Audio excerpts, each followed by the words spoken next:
V tem obdobju ne želijo biti samo poslušalci, želijo biti sodelavci.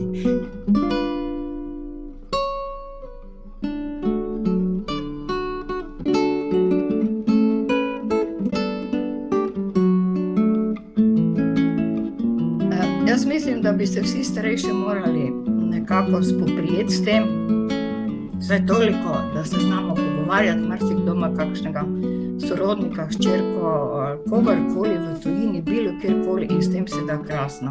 Tako po eni strani nam je COVID dal, oziroma tisto, kar nam je vzel, nam je potem tudi nekaj dal.